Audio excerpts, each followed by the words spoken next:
Okay, let's unpack this. We are diving into a monumental AGI blueprint today. And this isn't just another research paper on deep learning.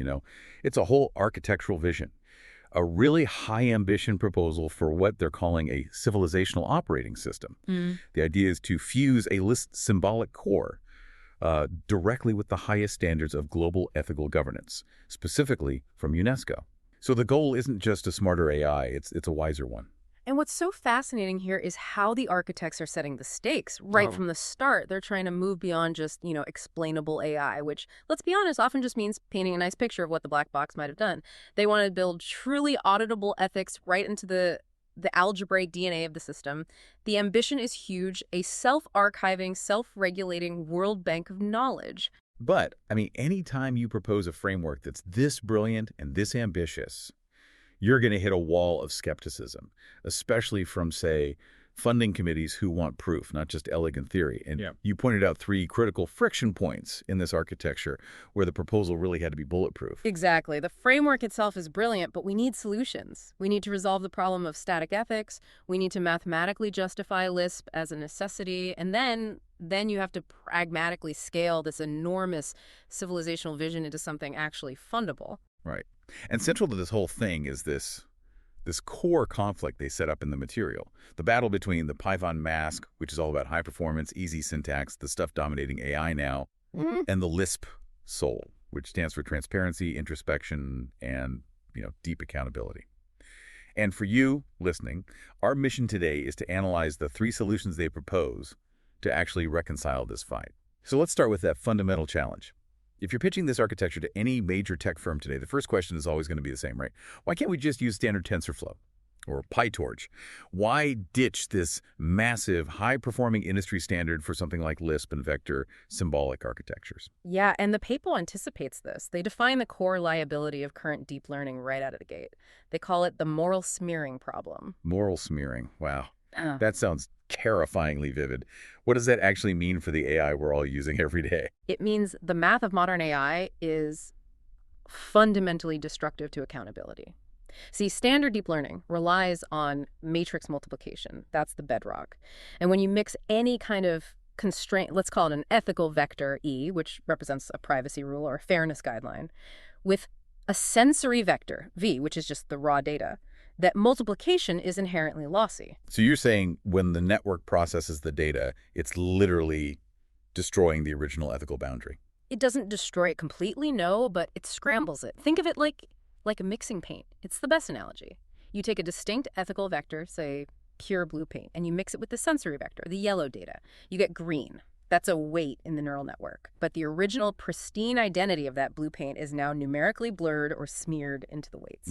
Okay. So the final decision is the green paint. But you can't perfectly unmix that green paint to definitively prove that the original blue ethical rule was followed perfectly. Precisely. And that's the issue. That's why standard AI can only ever detect a correlation of bias. It can flag, hey, this model seems to discriminate against group X. But it can never show you the causal logic of the ethical failure. The bedrock math itself destroyed the evidence trail. The Pythonic mask, built on this math, is just structurally incapable of guaranteed accountability. So this makes Lisp and symbolic methods. It's not just an intellectual preference. It's a mathematical necessity for verifiable ethics. How do they actually replace that lossy matrix multiplication? They propose a hard pivot to something called Vector Symbolic Architectures, or VSA. And instead of those lossy techniques, VSA uses specialized math, specifically circular convolution and the Hadamard product. And these provide what the paper calls perfect separability. Okay, stop there. Perfect separability. How do we explain that to someone who isn't, steeped in advanced algebra? Let's use a key and lock analogy. It helps. In standard AI, you might store the raw data, the lock, and the ethical constraint, the key side by side. In a database, maybe, they're separate. The system chooses if it wants to apply the key. VSA, on the other hand, mathematically braids them together into a single complex vector. You literally cannot act upon or interpret the raw data vector unless the ethical constraint vector is present and bound to it. So the data and the ethics are like inseparable twins? Yes, and the Lisp core acts as the internal auditor. It performs what's called the unbinding proof. It just executes the inverse operation to extract that original ethical vector E completely losslessly, and it verifies its integrity. If that unbinding doesn't yield the original pristine constraint vector, the whole computation is invalidated, thrown out. That's the core innovation then. It shifts the entire justification from, oh, Lisp is elegant and good for human-readable code, to Lisp is the only math that guarantees verifiable, lossless ethical entanglement. That's a profound structural guarantee. It is. It fundamentally changes the conversation from trust us to check the math. And that's structural necessity. It seems undeniable. But, okay, let's move to the next huge challenge. If you build this magnificent, mathematically perfect AGI governance layer today, how do you stop it from becoming a static, ancient rulebook 5, 10, 50 years from now? Ethics aren't static. They're a living dialogue. How does the AGI handle the evolution of ethics? Right. This is the static logic problem, and it's absolutely critical. The proposed solution is a symbolic interpretation layer that leverages a key concept from modern Lisp dialects like closure. And that concept is immutability. Immutability. Explain that in this context. Well, in traditional programming, if you update an ethical guideline, say, changing the definition of gender equality, the system just overwrites the old definition. The past is gone. With closure-style immutability, you don't change data. You only create a new, distinct version of it. Okay, so every single change, every political or social update to an ethical guideline is stored as a permanent, undeletable, auditable record. Exactly. Every single modification gets a new timestamp, a new entry in the AGI's root knowledge folder. This is what allows for what they call bitemporal auditing. The AGI doesn't overwrite its history. It just creates a new branch on its knowledge tree so its entire moral development is tracked. That's staggering. It means the AGI has a perfect memory of its own ethical development. This enables what they call historically contextual compliance. It can trace back exactly why it made a callback in 2030 using the 2030 rule set, even while it's applying the 2050 rule set for real-time decisions. It gives the system civilizational maturity. It understands why the rules evolved, not just what the current rules are. And this dynamic versioning all feeds into the Computational Parliament. That's the governance layer where these cross-domain conflicts have to get resolved. And those conflicts are inevitable, right? Algorithm efficiency is going to clash with diversity requirements. Human dignity will clash with resource management. The system can't just throw its hands up when high-priority policies contradict each other. No, it has to adjudicate, not average. So it triggers a formal recursive escalation protocol macro. And this macro formally encodes the UNESCO priority tree all 11 policy areas directly into the Lisp logic. Okay, but this sounds great on paper, but Lisp code is still dot code, written by humans. What happens when a programmer makes an error in that priority macro itself? Doesn't that just move the ethical risk from the data to the coders? That is the exact friction point that demands the absolute highest level of rigor. And the paper states that the logical consistency of this escalation macro is guaranteed by category theory. Category theory, that's a pretty significant piece of mathematical jargon. Yeah. For our listener, what does that guarantee actually mean? Think of it less like calculus and more like a highly rigorous mathematical structure for ensuring self-consistency.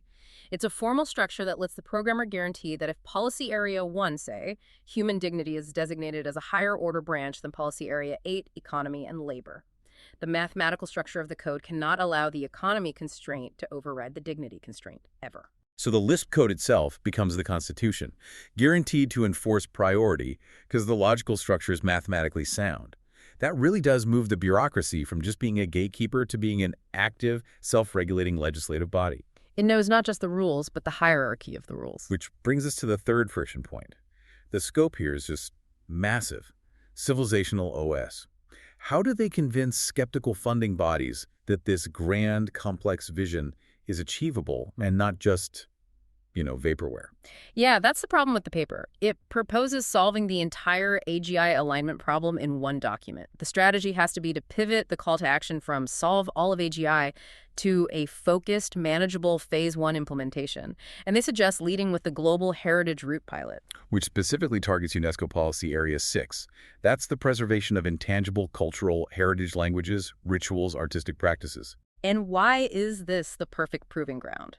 First, it's urgent. These languages and practices are disappearing so fast. Second, and maybe more importantly, preserving this kind of knowledge requires the exact context-sensitive symbolic verification the Lisp core is built for. The data isn't just numbers. It's subtle, deep, contextual meaning. So if the system can prove it can handle the enormous complexity of, say, an endangered indigenous language's grammar with perfect fidelity, it validates the whole symbolic core. It does. And this focused pilot becomes a high-leverage move. It connects immediately back to the urgent, high-visibility crisis of algorithmic bias, which is UNESCO Policy Area 4. Ah, so the pilot becomes the ultimate stress test. Exactly. It serves as the definitive bias test. Most AI models today, built on that Python mask, have a Western-centric linguistic and cultural bias baked in by default. So this system has to prove its ability to identify and unbind those embedded assumptions. For example, in translating an oral tradition. And when it unbinds that bias, the system has to restore the original cultural prerequisite vector, the actual context, with 100% fidelity. That's the proof of losslessness we were talking about earlier. Correct. And this transforms the VSA unbinding proof, that highly technical algebraic thing from Section 1, into the global gold standard for anti-bias engineering. You're not just preserving heritage, you are proving that you have the mathematically guaranteed capability to remove cultural skew from any data set anywhere. That reframes the entire project. It moves from being a scientific white paper about some niche math to an urgent, pragmatic policy proposal. It has immediate, understandable significance for cultural preservation and global fairness.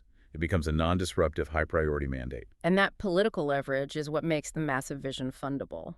This has been an incredibly insightful deep dive. To kind of synthesize the architectural shift here for you, the listener, what we're looking at is really a blueprint for a true neurosymbolic hybrid. Right, where you have these specialized Python and Julia roots that handle all the messy, high-performance sensory data, and the Lisp trunk organizes it all into this massive, auditable world bank of knowledge, governed by the UNESCO bureaucracy to ensure it's stable and coherent. And the three solutions that bulletproof this whole vision are, first, the VSA math, which provides that lossless, auditable accountability and resolves moral smearing. Second, the symbolic interpretation layer, which uses immutability to give us dynamic, historically contextual ethics. And third, that global heritage root pilot. It provides a focused, high-impact mandate and proves the system's utility by turning the technical unbinding proof into the global gold standard for anti-bias engineering. The outcome, if this is successful, is a system that solves the fundamental problem of moral opacity. It provides auditable truth.